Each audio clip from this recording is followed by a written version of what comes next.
미가서 5장 말씀을 전하겠습니다. 미가서 5장 우리의 메시아에 대해 말씀 전하겠습니다. 미가 대언자가 약 50년간 대언을 하였습니다. 50년간 대언의 말씀 중에 미가 기록한 것은 50년간에 비하면 굉장히 짧은 분량이죠. 그런데도 이스라엘 백성들이 대언자의 말을 들었을까?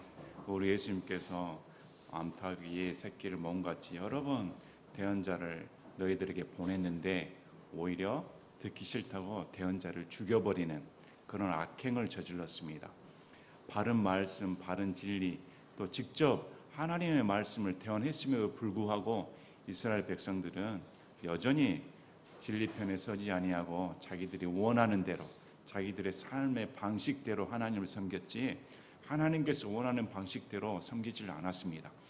무지한 열심, 무지한 예배는 자신의 만족을 줄 뿐이지 하나님께 전혀 연락되지 않는 경배 방식입니다. 그래서 우리는 사도신경 하지 않습니다. 사도신경은 진리에 맞지 않기 때문에, 진리에 어긋나기 때문에 아무리 100번 사도신경을 고백한들 하나님과 상관이 없는 고백입니다. 우리가 하나님을 알고 바로 믿는다 하면 그런 건 버려야 됩니다. 또 이렇게 말하면 목사님 또 너무 과격하게 말씀하시죠. 항상 부드럽게 온화한 모습으로 여기 오시면 성도들 그럴 수도 있지 않습니까? 세례도 맞고 침례 맞을 수 있습니다. 방언하고 싶으시면 하시길 바랍니다. 11조 내고 싶으시면 마음대로 내시길 바랍니다. 좋은 게 좋은 거 아닙니까? 무슨 교회에 와서 정치 얘기하십니까? 예수님이 무슨 정치 얘기하십니까? 좌파면 어떻고 우파면 어떻습니까? 예수님 믿고 천국 가면 되지요. 우리 목사님은 답답해. 이 교회는 이상한 교회인 것 같아요. 다들 그렇게 생각하지 않을까요? 그냥 이게 마음에 조금이나마 거리낌이 있으면 딱 넌저리 쳐버리죠. 100개 중에 한 개만 자기 마음과 안 맞으면 벌써 눈빛이 달라집니다. 99개는 마음 맞게 해드렸는데 한 개 틀리다고. 이것이 우리들의 마음 아닙니까? 그런데 이 미가 대언자 말씀을 들으면 어땠을까? 항상 여러분들이 대언자의 심정을 한번 생각해 보시길 바랍니다. 요즘 후쿠시마 원전수 갖고 난리치지 않습니까? 과학적으로 한다 하면 원전수 깨끗한 거 다 알고 있습니다. 왜 10수년 전에 원전이 폭발했을 때는 잘 10년간 먹고 마셨으면서 이제 와서 그 난리칩니까? 나 이해가 안 되잖아요. 제 상식으로는. 그런데 선동당해가지고 왜 애매한 어민들을 고통당하게 합니까? 참 어긋난 상식과 선동에 그래서 우리가 좌파를 싫어합니다.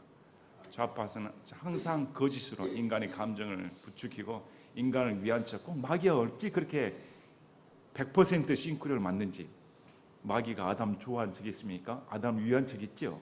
야, 너는 몰랐지? 이거 따먹어봐. 신처럼 돼. 그게 아담 위한 거였습니까? 후쿠시마 원전수 마시지 마. 이건 나쁜 거야. 그게 어민들 위한 겁니까? 백성들 위한 것입니까? 그런 선동들 당해가지고 그냥 무조건 반일 딱 들으면서 왜 일본 여행 가는지 모르겠어요. 반일 부르지면서 지금 초밥 먹고 있고. 참 이해가 안 되는 일을 하고 있어요. 왜 제가 이런 말씀을 드릴까요? 성경을 볼 때 바른 마음으로 보시라는 것입니다. 이런 것은 우리에게 직장생활, 가정생활, 학교생활, 앞으로 우리 인생 가운데서도 큰 영향을 미칩니다. 성경을 보고 생활, 바른 관점이 밖에 나가서도 사회생활하는 관점과 동일한 것입니다. 사회생활 따로, 직장생활 따로, 교회생활 따로, 가정생활 따로는 없습니다. 그걸 위선자이죠. 교회생활 있는 그대로, 생각하는 그대로 사회에 나가서도 동일한 말을 하는 것입니다. 교회에서 공산주의가 안 된다고 하면 사회에 나가서도 공산주의 나쁜 겁니다. 이렇게 말하는 것이죠. 동일한 것입니다.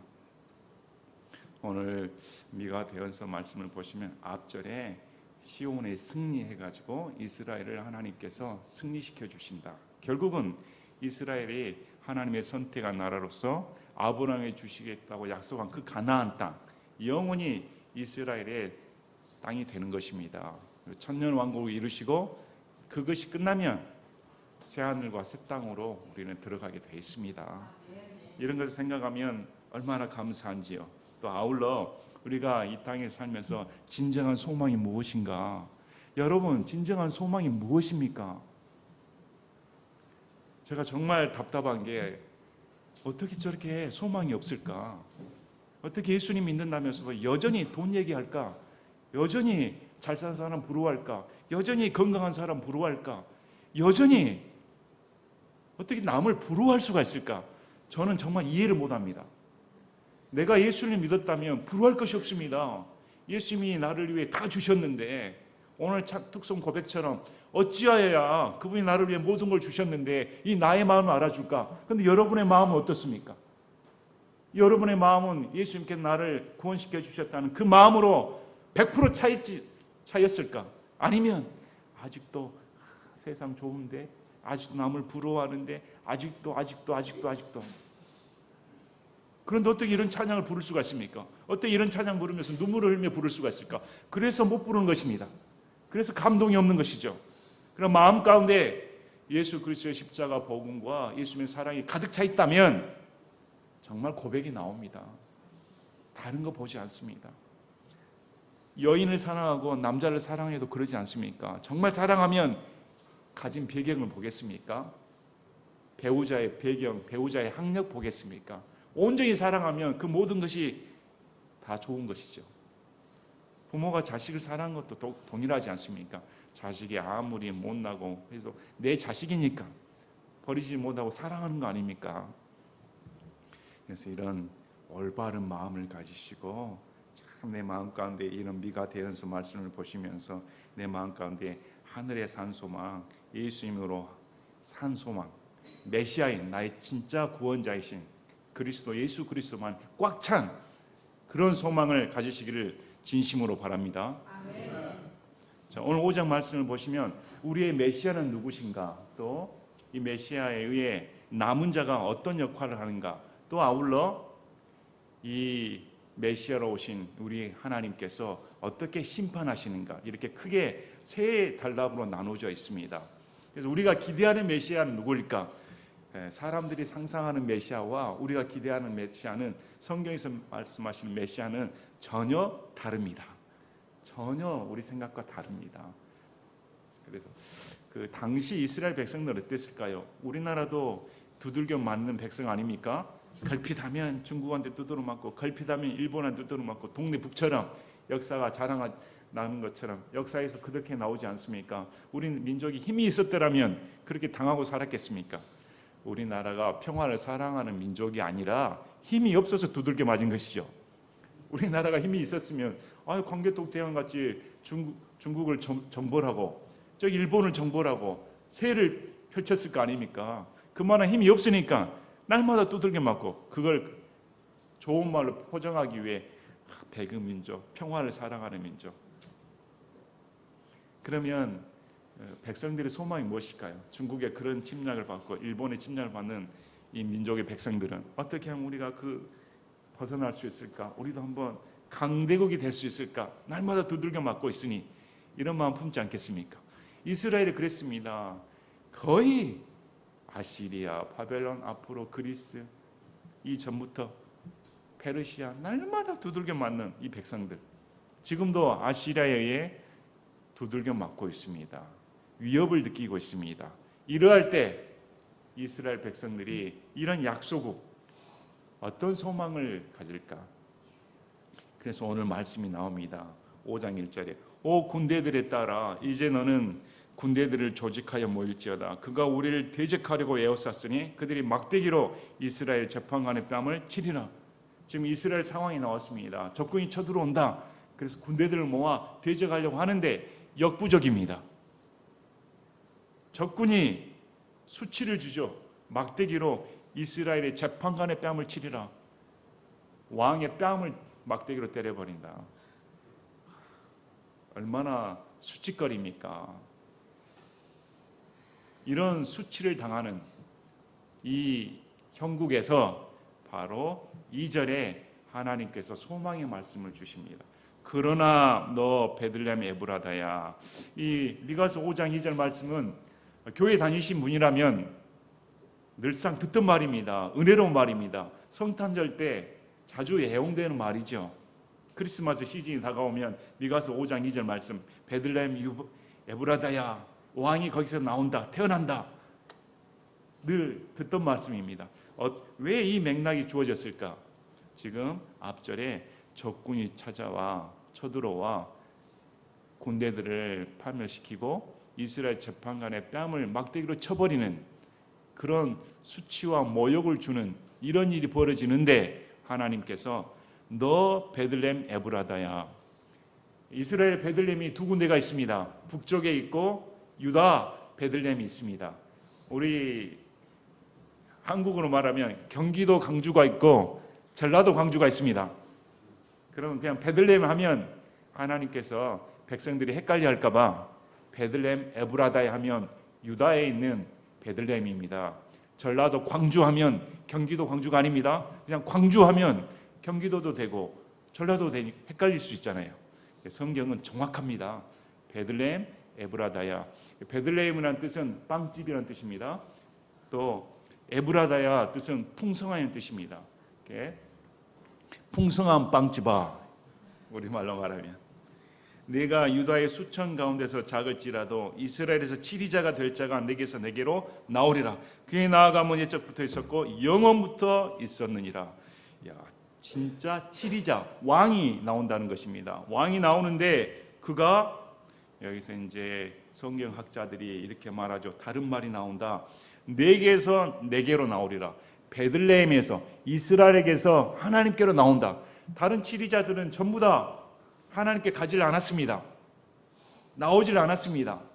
그러나 이 치리자는 하나님께 나오는 자입니다. 하나님께 순종하는 자입니다. 하나님을 위하는 자입니다. 그리고 그 메시아가 누구인가? 옛적부터 있었고 영원부터 있었다.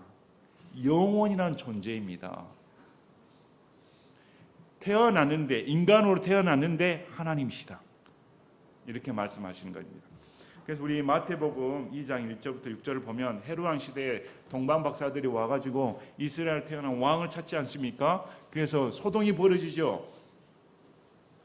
그래서 이 마태복음 2장 3절 4절 보면 소동이 벌어지니까 헤롯 왕이 수제사장들과 백성의 서기관들을 함께 모아 그리스도가 어디서 태어나겠느냐. 이 헤롯 왕도 그리스도로 말합니다. 그러니까 그리스도 하면 메시아입니다. 또 왕, 동일어입니다. 그리스도가 왕입니다. 그랬더니 이 수제사장과 백성의 서기관들이 성경학자들입니다. 성경을 아는 사람들이 미가서 5장 2절 말씀을 그대로 말합니다. 그들이 그에게 이르되 유대의 베들레헴이니이다. 주께서 대언자를 통해 이같이 기록하시기를 유다 땅에 있는 베들레헴아 네가 유다의 통치자들 가운데서 가장 작지 아니하도다. 내게서 한 다스린 자가 나와 내 백성 이스라엘을 다스리리라 하셨나이다. 왕이 태어납니다. 그 장소가 베들레헴 유대입니다. 에브라다입니다. 이렇게 말합니다. 이게 사실은 요한복음에서도 백성들도 알고 있었습니다. 요한복음 7장 37절 이하를 보면 장마절 마지막 날 우리 예수님께서 외쳐 부르시죠. 그랬더니 백성들이 수군수군 됩니다. 아, 이분이 그리스도가 아니냐.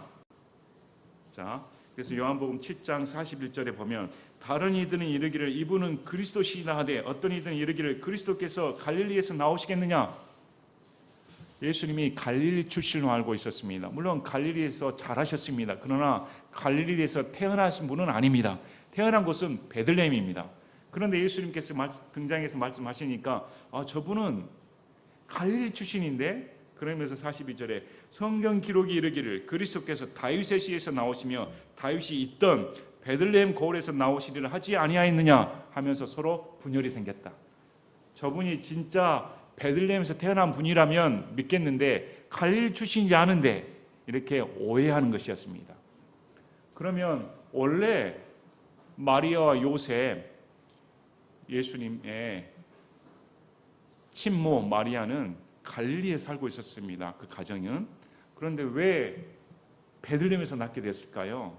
우리 누가복음에 나오지 않습니까? 누가복음 2장 1절에 그 당시에 카이사르 아우구스트가 칙령을 내려 온 세상이 조세 등록을 하게 했는데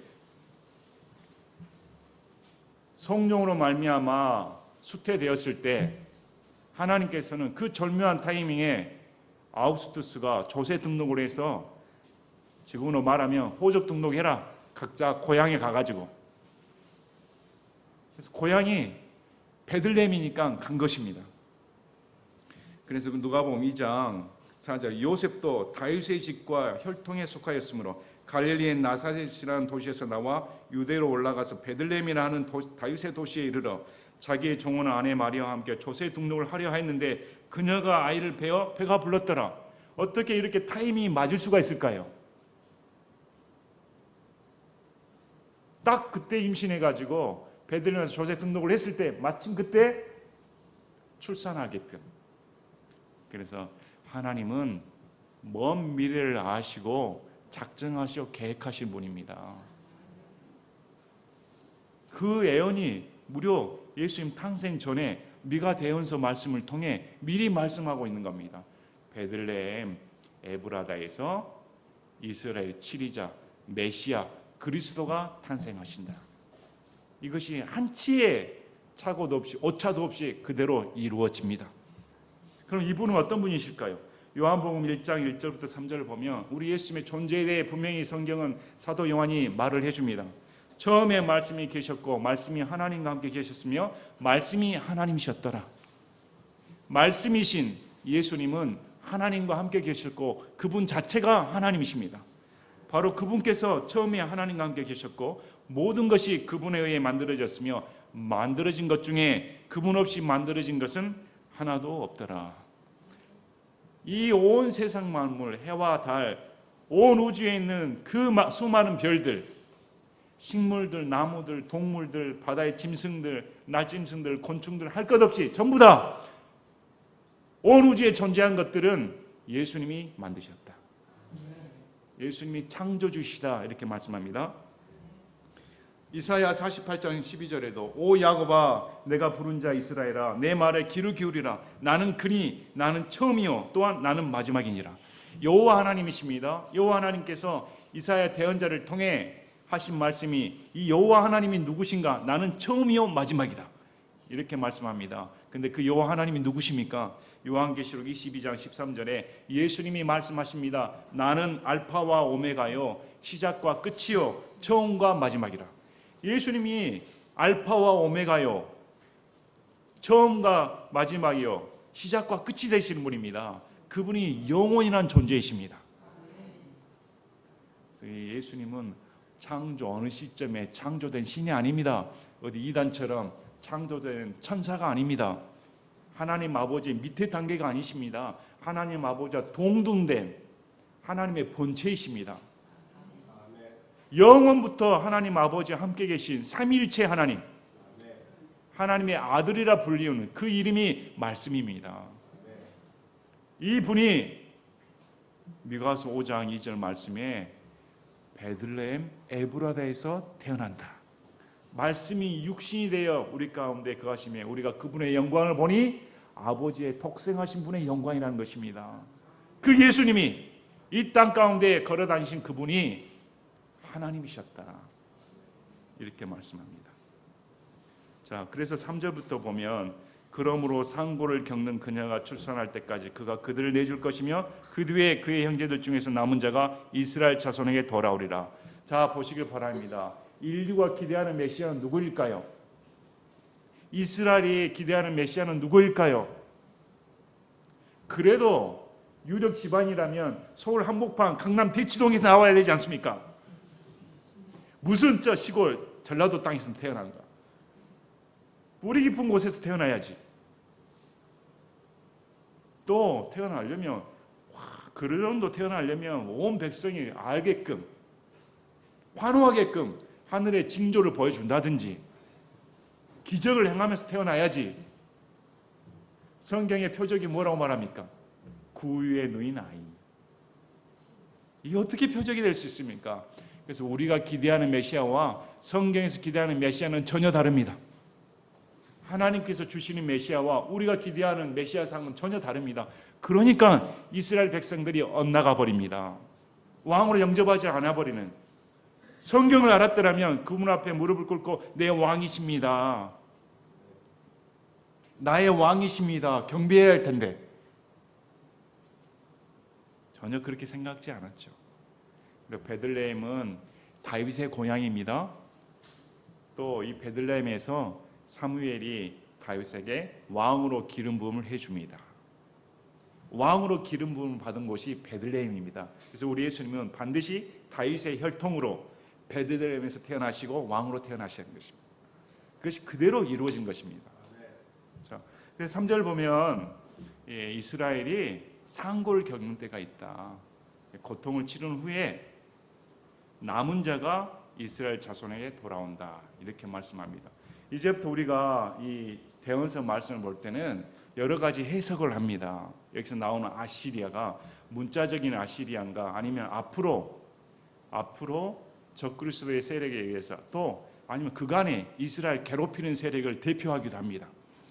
그래서 한 사건을 통해 하나님께서는 앞으로의 역사의 반복적인 사건에 대해 말씀하시기도 합니다. 이 점을 유념해 두시고, 자, 4절 보면 이 메시아는 어떤 분이신가, 또 그가 주의 능력과 자기 하나님의 이름의 위엄으로 서서 먹일 것이요, 이로써 그들이 안전히 머물리니 이는 이제 그가 땅끝에 이르기까지 크게 될 것이기 때문이라. 이스라엘 백성들이 원하는 건 뭘까요? 우리 여러분들이 원하는 것이 무엇입니까? 나라가 평안했으면 좋겠다, 먹고 살기에 부족함이 없었으면 좋겠다, 이거 아닙니까? 그래서 메시아가 와서 그렇게 해주겠다는 것입니다. 더 이상 전쟁이 일어나지 않겠다, 그리고 더 이상 굶어 죽게 하지 않겠다. 이스라엘 백성들에게 이 메시아가 하는 행동이 뭘까요? 목자입니다. 서서 먹여주고 안전하게 보호해주겠다. 우리가 이런 말씀은 창세기 48장 15절에 야곱이 고백을 합니다. 야곱이 요셉을 축복하며 이르되 내 조상 아브라함과 이삭이 걷는 것을 보신 하나님, 이날까지 나의 전생애 동안 나를 먹이신 하나님. 이 말이 어떤 의미를 갖습니까? 나를 먹이신 하나님하고 야곱이 고백하는 것은 야곱의 일생 가운데 하나님께서 나를 양으로 대하시고 하나님이 나의 목자셨습니다, 이제까지 먹여주셨습니다, 이렇게 고백하는 것입니다. 이 고백은 다윗도 그렇게 고백하지요. 시편 23편 1절부터 6절까지 다윗이 주는 나의 목자시니 내가 부족함이 없으리로다. 다윗의 일생이 얼마나 힘들었습니까? 살해의 위협을 받고 오해를 받고 쫓김을 당하고 여러 번 죽음의 위기를 견뎌내고 전쟁을 치르고 숱한 말 못한 고생길을 돌아보니 하나님은 나의 목자셨고 부족함이 없습니다. 여러분, 이렇게 고백하실 수가 있습니까? 예수님 믿으면서 저는 이게 너무 부족한데요, 예수님 믿으면서 내 삶을 보면 이것저것 너무 부족합니다. 정말 여러분이 하나님은 나의 목자시니, 예수님 나의 목자시니 내게 부족함이 없습니다, 내게 무엇이 부족함이 없습니다 아닙니다. 가로가 없습니다. 모든 것이 부족함이 없다는 뜻입니다. 여러분의 건강, 체력, 재력, 미래, 모든 걸 포함해서 전혀 부족함이 없습니다. 왜 예수님 믿으면서 만족하지 못합니까? 왜 예수님 믿으면서 그렇게 불평이 많습니까? 우리의 메시아는 우리의 모든 것을 만족시켜 주신 분입니다. 그래서 시편 23편 1절부터 보면 그분이, 다윗이 여러 환경 가운데서도 하나님께서 나를 지켜주셨습니다 하고 이 말씀을 성취하신 분이 누구일까요? 예수님입니다. 예수님이 신약에 오셔서 말씀하시죠. 요한복음 10장 11절부터 말씀합니다. 요한복음 10장 11절에 나는 선한 목자니라. 선한 목자는 양들을 위해 자기 생명을 주지만, 예수님은 우리의 선한 목자입니다. 그리고 그분은 양을 위해 자기 생명을 준다고 말합니다. 또 요한복음 10장 14, 15절에 나는 선한 목자라. 내 양들을 알고 내 양들도 나를 아느니라. 안다는 말은 창세기에 처음 나오는 동침을 말을 합니다. 예수님께서 나를 안다 말씀하신 것은 그냥 이름을 아는 게 아닙니다. 나의 전부를 아시는 겁니다. 그런데 예수님이 어떻게 말씀합니까? 나는 선한 목자고 너는 내 양인데 나는 너의 전부를 알고 있다. 예수님이 우리의 인생을 전부를 알고 있다면 다 된 거 아닙니까? 아버지께서 나를 알듯이 그렇게 나도 아버지를 아노니 나는 양들을 위해 내 생명을 내놓는지라. 하나님 아버지와 하나의 신 예수님께서 그렇게 아는 것처럼 우리를 안다는 것입니다. 그리고 나를 위해 예수님께서 양을 위해 내 생명을 준다. 이보다 더한 사랑이 어디 있습니까? 이보다 더한 안전의 보장이 어디 있습니까? 나를 지켜주시는 목자가 걸핏하면 돈 때문에, 걸핏하면 자기 위협 때문에, 자기 안위 때문에 버리고 가버리는 목자라면 어떻게 내 생명을 맡길 수가 있습니까? 그런데 나를 지켜주는 목자가 걱정하지 마, 나는 너를 위해 죽을 수 있어. 그러면 그분 다 된 거 아닙니까? 그리고 그것은 말뿐만 아니라 예수님이 십자가상에서 그렇게 증명해 주셨습니다. 나는 너를 위해 죽는다. 이분이 선한 목자시고 그분이 오늘 말씀하신 것처럼 이스라엘아 두려워하지 말라는 것입니다. 앞으로 메시아가 탄생할 텐데 그 메시아는 너를 먹여주고 안전하게 거하게 해준다. 염려 말라 약속의 말씀을 주십니다. 그리고 이분이 어떤 역할을 하는가? 이 사람은 그 아시리아 사람이 우리 땅에 들어올 때 화평이 되리라. 아시리아가 당시 가장 큰 위협 세력이었습니다. 그런데 이분이 있으면 평화롭다는 것입니다. 그자가 우리 궁궐에서 밟을 때, 아시리아가 밟을 때 그때 우리가 그를 대적하려고 7명의 목자와 8명의 우두머리를 일으키리니 이 7명의 목자와 8명의 우두머리에 대해서는 많은 의견들이 있습니다. 대체적으로 완전한 숫자이고 하나님께서 이스라엘을 이토록 완전하게 지키신다 이렇게 해석을 합니다. 그들이 칼로 아시리아 땅을 피폐하게 하며 니므롯 땅을 그곳에 어귀에서 피폐하게 하리라. 자, 아시리아 땅 위협했던 땅을 피폐하게 하고 니므롯 땅은 창세기에 나옵니다. 창세기 10장 8절에서 12절에 나오는데 니므롯은 누구입니까? 적그리스도의 예표입니다. 강력한 자입니다. 그래서 니므롯 창세기 10장 8절에 12절을 보면 니므롯 땅에서 아수르가 나와 니느웨라는 도시를 건설합니다. 이 니느웨가 아시리아의 수도입니다. 예수 말씀을 하시는 것은 이제 이 니므롯 땅, 또 이 니므롯 하면 하나님을 대적하는 자, 인간 중에 가장 강력한 자를 뜻합니다. 이 메시아가 이 인간들이 하나님을 대적하는 것, 가장 강력한 자들을 다 없애버린다. 이런 뜻으로 받아들입니다. 자, 그 아시리아 사람이 우리 땅에 들어와 우리 경계 안에서 밟을 때 그가 이같이 우리를 그 사람에서 구출하리라. 이 말씀은 동시대의 인물인 이사야 후에 인물인 이사야 14장 25, 26절에도 언급된 말씀입니다. 이사야 14장 25, 26절에도 동일하게 이 아시리아 사람이 멸망당한다 언급된 말씀입니다. 자, 그리고 이 메시아에 대해서 말씀하시고 7절부터 9절까지는 야곱의 남은 자가 어떤 역할을 하는가 나옵니다. 이스라엘에서 남은 자들이 어떤가? 이스라엘 남은 자는 7절에서는 어떤 성격과 8절에서는 역할에 대해서 나옵니다. 야곱의 남은 자는 주로부터 내려오는 이슬처럼 많은 백성들이 한가운데 있되 사람을 기다리지 아니하고 사람들이 아들들을 기다리지도 아니하며 풀 위에 떨어지는 소나기처럼 그들이 한가운데 있으리라. 이스라엘의 남은 자들이 강력하다는 걸 보여주는데 시골에 가면 아침에 풀잎에 이슬이 맺혀 있죠. 그래서 이슬하면 생명력을 뜻합니다. 산뜻함, 소생 이런 거. 야곱의 남은 자들이 힘이 없이 파르르 하는 그런 존재가 아닙니다. 아주 강력한 존재를 상징하는데 생명력이 있다. 또 풀 위에 떨어지는 소나기처럼, 야, 소나기가 와바박 떨어지면 얼마나 그 소리가 상쾌합니까? 소나기가 얼마나 시원합니까? 이런 생명력 있고 강력한 존재이다. 사람들에게 연연하지 않는다는 것입니다. 이런 이 야곱의 남은 자들, 이런 자가 8절에 이렇게 합니다. 숲의 짐승들 가운데 있는 사자처럼 많은 백성들이 한가운데서 이방인들 가운데 있되 양떼들 가운데 있는 젊은 사자처럼 그들 가운데 있으리니 그가 지나가면 짓밟고 또 갈기갈기 찢음으로 아무도 구출할 수 없도다. 양떼들 많은 곳에다가 젊은 사자 한 마리 풀어놓으면 어떻게 될까요? 양떼를 다 도살당하지 않습니까? 여러분이 그 막대 들고 이길 갓난 아이들하고 싸운다고 생각하십시오. 갓난 아이들 수천 명이 몰려와도 이길 수 있지 않습니까? 이 야곱의 남은 자들이 이런 자라는 것입니다. 이 젊은 사자처럼 완전히 강력한 존재들이다. 이스라엘 백성들이 언제 한번 대적해 봤습니까? 자력으로 아시리아를 대적해 봤겠습니까? 자력으로 바벨론 이겨봤겠습니까?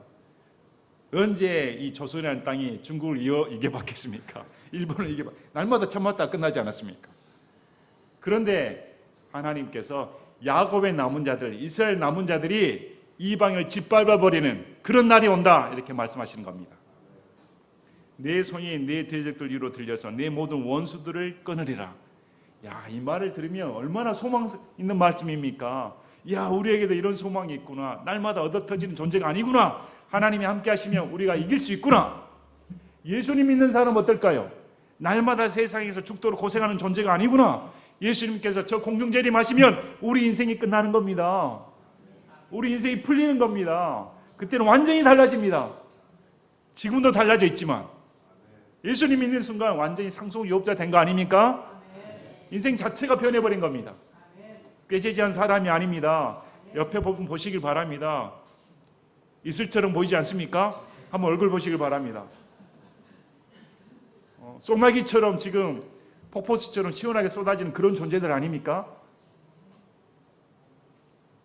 그래, 기쁨이 없어 보면. 이렇게 말씀하시죠.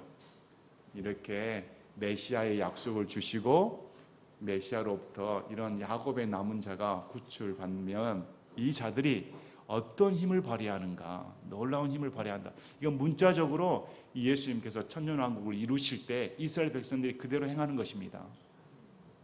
자, 이제 10절 보면 이제 하나님의 심판에 대해 말씀합니다. 세 가지를 심판하시는데, 첫째, 너희들이 의지하는 권력, 힘.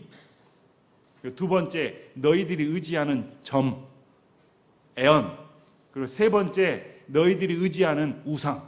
이 세 개를 내가 철저히 멸망시켜버리겠다, 이렇게 말씀합니다. 자, 주께서 말씀하시니라. 그날에 내가 내 말들을 내 한가운데서 끊고 내 병거들을 멸하며 내 땅의 도시들을 끊고 내 모든 강한 요새들을 무너뜨릴 것이며. 인간들이 가장 의지하는 것이 뭡니까? 힘 아닙니까? 당시 군사력은 말입니다. 강력한 요새입니다. 병거들입니다. 근데 하나님께서 너희들이 의지하는 거 다 끊어버리겠다. 오늘날 말하면 예수 믿는다고 하면서 의지하는 것이 늘 전화, 권력, 아는 사람, 인맥 없애버리겠다. 왜? 세 가지 전부 다 하나님만 의지해야 되는데, 하나님이 너의 강력한 요새고 하나님이 강력한 군대고 하나님이 가장 너를 보호해주는 방패막이 되는데, 하나님을 의지 않고 세상적인 거 의지하는 거 다 없애버리겠다. 두 번째, 내가 마술을 내 손에서 끓이느니 내게 다시는 점쟁이 없으리라. 이 사람들은 점을 받습니다. 앞날이 궁금했거든요.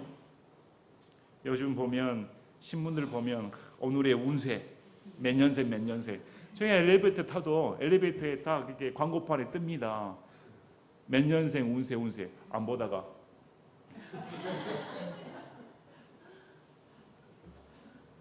오늘 귀인을 만나리라. 귀가 솔깃하지 않습니까?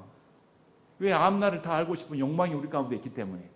하나님께서 우리에게 앞날을 알고 싶은 욕망을 제거하라고 합니다. 앞날을 알아버리면 믿음이 없어버리니까 하나님께 미래를 맡기고 믿음으로 걷는 것이지, 보지 않고 걷는 것이, 믿음으로 걷는 것이 신앙생활이지, 보고 걷는 것은 신앙이 아닙니다. 그런데 이 사람들은 하나님이 안 보여주시니까 점쟁이 찾아가가지고 다음은 아들 날까요, 딸 날까요? 저 사람은 결혼해야 될까 말아야 될까? 저 건물을 살아야 될까요, 말아야 될까? 목사님, 제가 일본으로 갈까요? 미국으로 갈까요? 목사님, 이번엔 봉성동에 집을 사야 될까요? 신창동에 사야 될까요? 아직도 이렇게 신앙생활 하는 사람 있지 않아요? 누구랑 결혼해야 될까요? 말아야 될까요? 그런 짓 못하게 하겠다. 어디 단체에서는 말씀 뽑기 한다고 하는데 말씀 뽑아가지고 그 얼마나 점쟁이 아닙니까? 말씀 뽑아가지고 딱 돈을 알미 일만하게 뿌리다. 이건 내 말씀 아니고 다시 뽑아야지. 사랑하는 자여 내 영혼이 범죄. 그렇지, 이게 내 말씀이다. 이런 짓을 뻔뻔스럽게 하고 있으니 하나님을 농락하는 거 아닙니까? 이런 짓 못하게 하겠다. 한번 저를 더 바라보세요. 한번 기도하고, 주여 오늘 내게 무슨 말씀?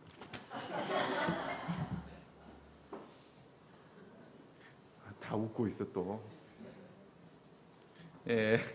자, 이거 없애버리겠다. 그리고 세 번째, 내가 또한 너의 새긴 형상들과 서 있는 형상들을 내 한가운데서 끊으리니 내가 다시는 내 손으로 만든 것에 경배하지 아니하리라. 아세라 신상, 바알 신상, 그런 거 다 없애버리겠다. 그건 우상들이다. 마리아상, 예수상, 불쌍하죠. 당산나무 뭐 이런 것들 싹 없애버리겠다. 브라질에 가면 리오에 있는 예수 신상 있지 않습니까? 얼마나 거기다 비벼대는지 없애버리겠다. 어디에 인간이 만든 것을 그렇게 조아립니까? 그런 거 못하게 하겠다. 하나님은 형상에 계신 분이 아닙니다. 어떻게 이 나무, 인간이 만든 것이 하나님이 될 수가 있습니까? 어떻게 거기다가 머리를 조아릴 수가 있을까? 그런 우상 숭배는 다 멸해버리겠다. 그래서 이 세 가지를 보면 다 하나님을 찾으라는 것입니다. 그래서 14절에 내가 너의 작은 숲들을 내 한가운데서 뽑아내며 그렇게 내 도시들을 멸할 것이요. 이 작은 숲들을 뽑아내버린다 이렇게 말하는데 이건 13장 말씀과 연계되어 있는 말씀입니다. 우리 출애굽기 34장 13절을 보면 출애굽기 34장 13절 오히려 너희는 그들의 제단들을 멸하고 그들의 형상들을 깨뜨리며 그들의 작은 숲들을 베어낼지니라. 우상 숭배한 곳에 작은 숲들을 만들었습니다.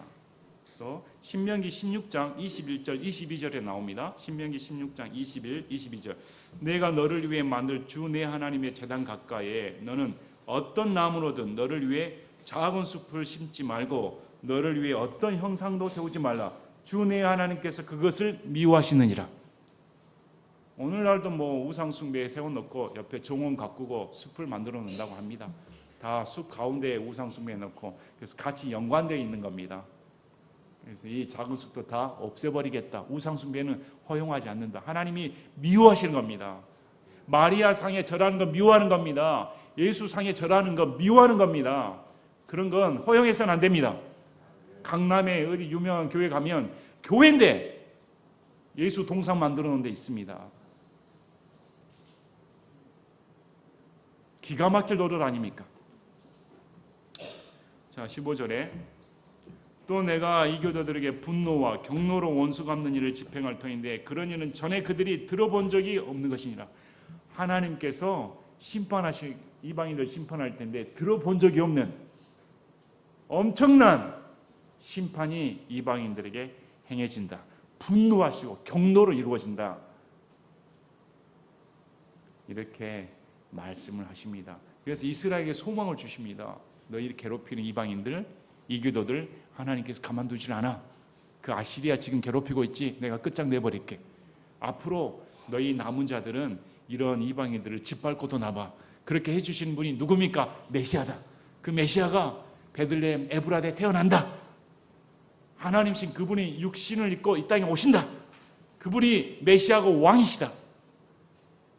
우리의 죄를 짊어지시고 돌아가신 구원자뿐만 아니라 이 온 우주 만물을 다스리는 한 왕이십니다.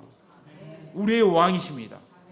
그래서 우리도 이스라엘 백성이 소망을 가진 것처럼 예수님 믿는 사람도 소망을 가져야 됩니다.